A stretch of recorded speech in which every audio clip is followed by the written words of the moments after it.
All right, so before I go on my little hiatus with this 11-day fast, I wanted to get on here and talk about some things that have been resonating with me this morning. I love the rain, it's very cleansing and calming. Um, with food, clearly, I'm thinking about food because I won't be able to eat it. So I've been really sitting with that and how that makes me feel and why. Why is that? And then I acknowledged and came to a place where I was like, it's food is everywhere. Food is everywhere I go. It's at conferences, seminars, events, family gatherings, meetings, gyms, spas, doctor's offices. I mean, food is everywhere. It is literally everywhere. It is at zoos, aquariums, libraries. I don't know of a place where there isn't food. And maybe there are, but the majority of the places we go, there's food. I'm going to the gas station to get gas, but there's food. Why do I need to have food at the gas station? These are the questions that I'm asking myself. And it's interesting that it's just a part of who we are. Essentially, it's food is food is food is food. It has to be in order for us to be. It's almost as if we are connecting and bonding through food. Like, we have to have food to connect. We have to have food to bond. We have to have food to come together. There has to be food in every dynamic or entity. The question used to be, well, I'll be there, but who's going to be over there? Who's coming? And then people still say that. I know I do. Yet, it's about food too. Well, who's cooking? Or who's making the food? Or what kind of food? It's always food. And I'm not trying to keep reiterating that, but it's profound to me. And the more and more I look at it and pay attention to it and see it, the more and more I'm clear about the fact that there's something to it. This isn't by accident. This is intentional. The food that we eat, the amount of food that we eat is causing us harm. It's causing us harm. We're not in a space where we are connecting with ourselves or other people. We're connecting through food. We're bonding through food. It's like we're bonding through this false or unhealthy habit. Not false, but just an unhealthy habit, which keeps us in the same habit and pattern of unhealthy. You know, people say, I want to heal, I want to do better, 2020, this and that, and I get it. Yet, it's very difficult to do that when food is the main source and food is everywhere. When I say the main source, food is the cause of a lot of the issues that we are seeing, a lot of the chronic illnesses that we are seeing. Type 2 diabetes, heart disease, high blood pressure, even breathing issues. Talked about the anxiety, the depression, Crohn's disease, lupus. Like, there's so many chronic illnesses that are associated with the food that we eat. Yet, people aren't shifting. People aren't making a change. Because it's embedded. Because it's a part of everything now. It's so difficult to make that shift or make that change or even become aware of the fact that it's the main culprit, so to speak. So that leads me to the second thing that I wanted to talk about is witness. We bear witness. We witness the people that we love. Our family, mom, dad, brother, cousin, sister, auntie, uncle, the mother of the church, I don't know, your neighbor, a close friend, your coworker. We witness the people in our lives. We literally sit either with them, beside them, in front of them. Like, we witness it. Literally see how food impacts their life. But we don't make the correlation and or we don't care. I don't know, but we see it. and or you experience it. You personally experience how food impacts your life, yet there's no change. And that's where I'm confused, and I'm sitting with like, man, how can we do better? And everything begins and ends with self, and I understand that, and that's why I'm working on my own self. Yet I wanted to talk about it because it's something that we don't talk about. It's we witness it but don't make a change to it. And then we follow suit. We follow suit. We do the same thing. I sat back and I watched. This is an example. I sat back and say I watch my father, eat all this unhealthy food, not nutritious food, foods full of sodium, so forth and so on. And then I didn't do anything, one, with myself, or two, to say something to them. You can't tell somebody to do something. One, you can't change people, and you can't tell somebody to do something if you're not doing it. So I'm asking, why don't we start with ourselves? Why are we not changing? Why are we following suit? What is this loyalty? What is this thing we call love, and we're doing the same thing? We're following suit. That's not love. That's not loyalty. This is blackness, ethics, soul food. Like, it's not, it's real. It's tradition. That's bull. That's old habit thinking. That's illness talking.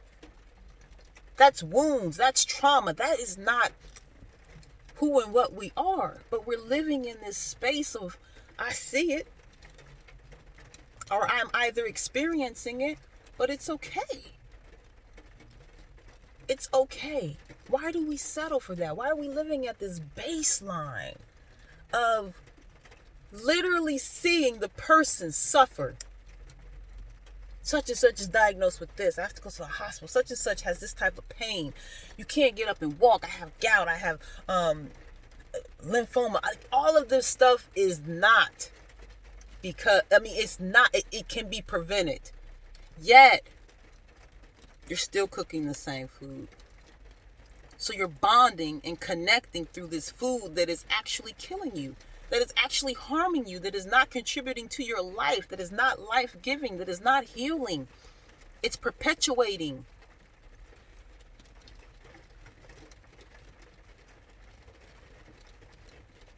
So I don't understand, and I don't know. It saddens me. And we have to do better. That's all I know right now in this moment. We have to connect and bond in ways that are healing. And the food that we're eating is not. The amount of food that we're eating is not. There was a study done that I read about food, of course, nutrition. And it said eating 3 times a day and or multiple times a day with little snacks and nibble here and there in between is like going to the grocery store 3 times a day. Where is all this food going to go? If you go to the grocery store 3 times a day, buying the same amount of food each time, where is all that food going to go? Eventually the cabinets run out of space. Your counters, your refrigerator, your freezers, your deep freezers, whatever you have. So it's overflow. Just like our bodies. Just like our bodies. It's overflow. So consumed. So programmed to just, this is habit. Habit. Routine. It's unhealthy. It's not healing. It's adding to. You're fueling your body with things that aren't life-giving. So it's depleting your life. It's depleting your energy.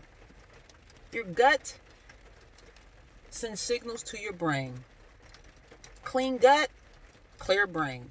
You put stuff in your gut that is not nutritious, that is foreign or toxic, so are you. So is your mind. We ask ourselves, why are we tired? Why are we so fatigued? Why are we in pain? Why are we moody? Why am I so anxious? Why do my kids suffer from depression? Why do my kids suffer from anxiety? Reflection. What is it that you're doing or not doing? What is it that you're putting in your body that your kids are doing the same thing? What is it that you're not healing and working on? Do you have anxiety? Do you have depression?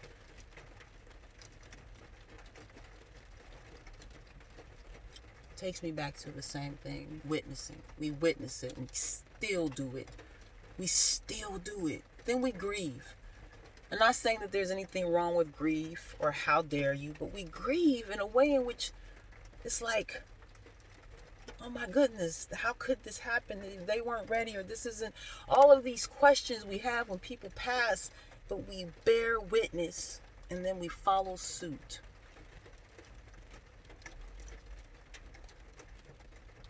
My mother passed away from complications of kidney disease. So I remember in my teenage years with her being diagnosed with kidney disease. Eventually it progressed into kidney failure, where she was on dialysis, transplant list, etc. She had to have multiple surgeries here and there.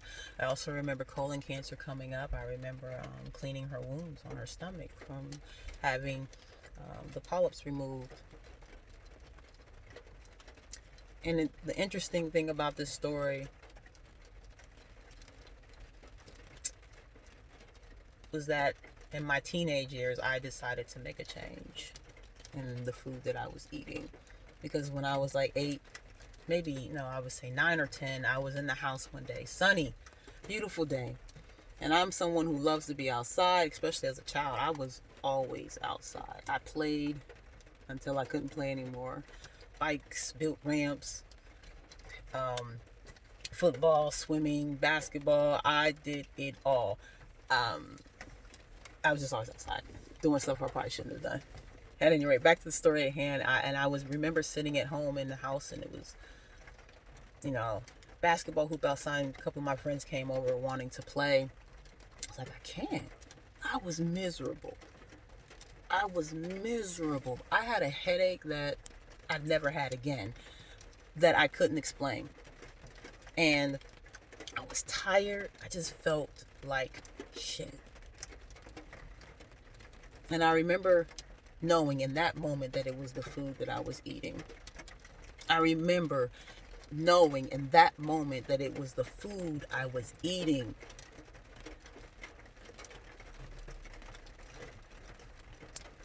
And at that age, couldn't really make a change or a difference. I didn't know how to. I didn't know how to say that, I ate what my family ate. So like I said, when I got older, I started making changes. And the thing about that was that my mom did too. My dad jumped on board. My mom did. She saw me in action. I would get up early, go work out, be in the yard, doing all this yard work, constantly moving, eating healthier. Not as healthy as I do now. I wish I knew what I knew now then. Yet I know that because of what I witnessed, I am who I am now. That's why I'm so health conscious. That's why I'm so diligent and passionate about life, about my life, about living, about not repeating. It's because of the experiences that I had as a child as it pertains to the food that we eat and the lack of movement. At any rate, she did jump on board a little bit. Maybe not enough, but I don't know if it prolonged her life or not. She did start, I prepared some sides and, fixings for your salad, grilled chicken and stuff. That's when I ate meat back then. But I'm sharing a little bit of my story because it impacted me in a way in which I don't want it to, or I don't want to be that. I don't want to sit around and watch how food kills people and then be a part of that. I want to break the pattern. I want to stop the cycle, and it starts with me, and that's why I'm sharing what it is that I know right now about food and what it is what I know about fitness and movement and emotional state, all of that, because again, we are sitting back just watching and doing the same thing.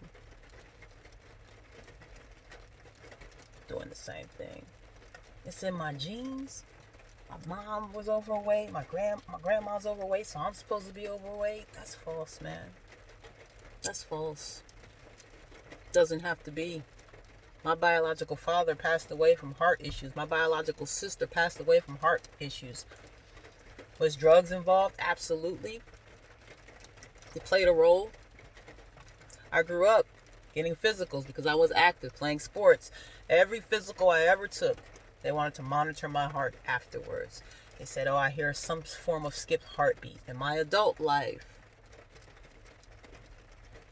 some form of a skipped heartbeat.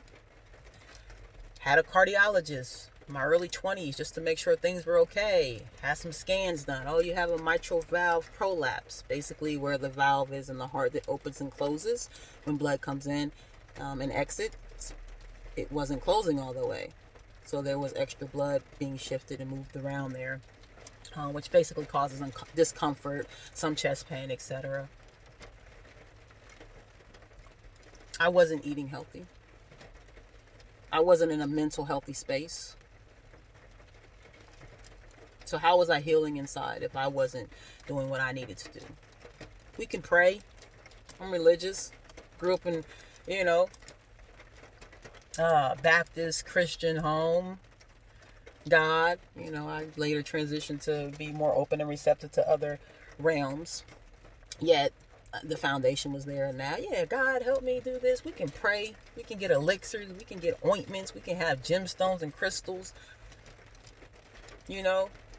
Really, we can do all of those extra things outside of ourselves to help motivate us, I guess. I don't know. I have crystals and things like that as well. We can burn this and smudge that and inhale this. At the end of the day, it's you. You have to work. You have to be the change. You can't sit back and expect that God, Allah, Spirit, Universe, Earth, whatever you believe in is going to do it for you. You are an extension of that.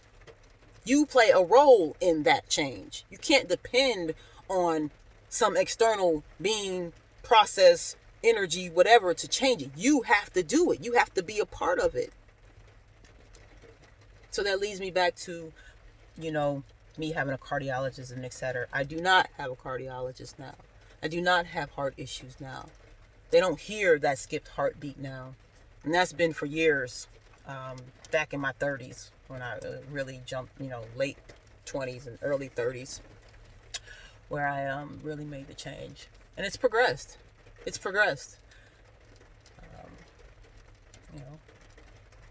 To where I am now with plant-based and vegan and eating raw. The reason that it's progressed is based on the way that I feel. It's based on the way that I see and acknowledge how it impacts my body, the things that I'm able to do, clarity. I wear glasses, but they're fake. And I'm not saying that I'm perfect by any means, but I'm saying I noticed a shift and a change. My vision is increasing. Used to be 2020. It's 2019 now. Right? My body, my physique, the internal, the clarity, the awareness, the way I see the world, the way I see myself, all of that shifts. Senses are heightened. And I'm not saying this to say, oh, I'm better than anyone. I'm saying this to say that I'm you. That I am you. You have to change if you want to change. There are people who are okay living right here, and this is this baseline, and it's okay. This is my history. This is my family. This is loyalty. This is tradition. I'm going to eat this because it feels good. It's their way of healing. In actuality, it's their way of feeding illness. But, we all think and live differently, and I'm not pushing any ideas or concepts on anyone. People are in a space where they want to be. And I learned from my little quote, people can only meet you as deeply as they met themselves. And I'm sharing this for those of you who are talking about it. I've gotten messages about it. And that's why I'm sharing. Because if you want to change, it has to happen with you. I appreciate all the modalities. I appreciate all the remedies and elixirs and herbs and gemstones and crystals and intentions and magic happening. I appreciate that. Yet, it's not going to happen without you. All right. I'm out.